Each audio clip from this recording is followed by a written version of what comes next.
Kalau kita lihat kehidupan sehari-hari, sebenarnya cara kita berpikir dan belajar itu sudah terbentuk sejak kecil, bahkan sebelum kita lahir.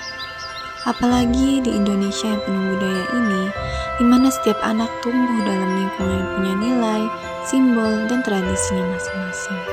Salah satu contohnya ada pada anak suku Dayak.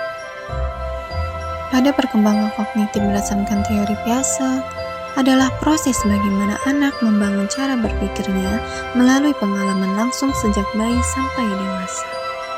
Piaget menjelaskan bahwa anak akan melewati 4 tahap berpikir, yaitu mulai dari belajar lewat indera, memahami simbol, berpikir logis dengan membandingkan nyata, dan berpikir abstrak. Sejak dalam kandungan, perkembangan bayi sudah dipengaruhi oleh budaya. Ibu hamil dalam suku Dayak sering didoakan dan dijaga lewat tradisi agar tetap tenang dan sehat. Pada tahap sensori motor, bayi belajar lewat suara sungai, kicauan burung, dan sentuhan dari keluarga. Pada tahap pra-operasional, mereka belajar memahami simbol lewat motif ukiran Dayak, mendengar cerita rakyat, dan permainan dari alam. Saat anak masuk tahap operasional kompleks, mereka mulai berpikir logis, seperti menghitung ikan, mengelompokkan jenis daun, dan memahami sebab akibat dari aktivitas ladang dan sungai. Pada tahap operasional formal, mereka mulai berpikir abstrak, di mana remaja Dayak belajar memahami makna adat, nilai moral, dan identitas budaya lewat ritual suku Dayak. Hingga dewasa dan lansia, budaya Dayak tetap bekerja, berkeluarga, dan ikut musyawarah adat setempat. Fokus pada perkembangan sosial dan bahasa anak suku Dayak menggunakan perspektif Vygotsky.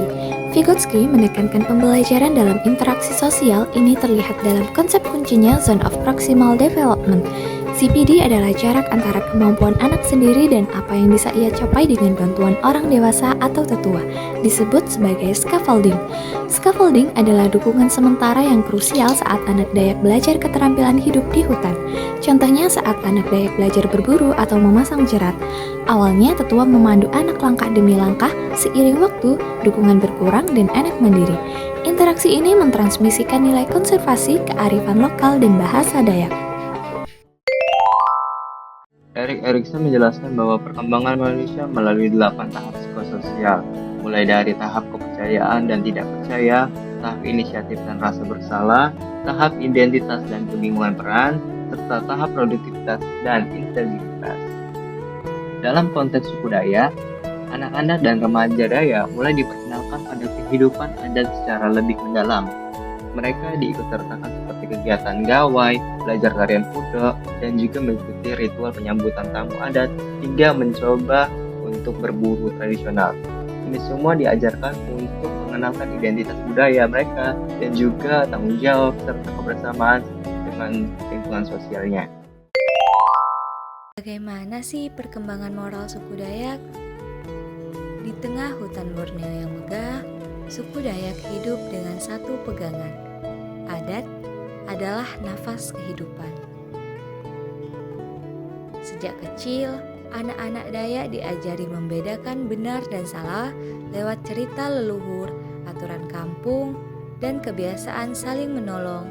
Mereka tumbuh dengan keyakinan bahwa setiap tindakan membawa dampak pada sesama dan pada alam. Menurut teori Kohlberg, perjalanan mereka dimulai dari hal sederhana. Pada tahap 1, pra-konvensional, anak-anak belajar bahwa kesalahan membawa konsekuensi. Tidak patuh adat, bisa kena tegur, disuruh kerja bakti, atau tidak boleh ikut permainan adat. Tahap 2, kepentingan pribadi. Mereka mulai sadar berbuat baik membuat hidup lebih mudah, membantu orang tua, menjaga hutan, membuat mereka dipercaya untuk ikut berburu atau panen. Tahap ketiga, konvensional. Saat beranjak remaja, alasan mereka berubah. Mereka berbuat baik karena ingin menjaga keharmonisan kampung dan membawa nama baik keluarga. Tahap terakhir, hukum dan ketertiban. Dan ketika mereka memahami dunia, mereka melihat bahwa hukum adat bukan sekedar aturan, tapi cara mereka menjaga keseimbangan alam, tidak mencuri, tidak merusak hutan, dan menghormati batas tanah. Dari cerita, dari contoh, dari alam, anak-anak Dayak tumbuh menjadi pribadi yang menghormati sesama, menjaga bumi, dan hidup dalam harmoni. Budaya Dayak adalah salah satu budaya yang sangat dekat dengan alam.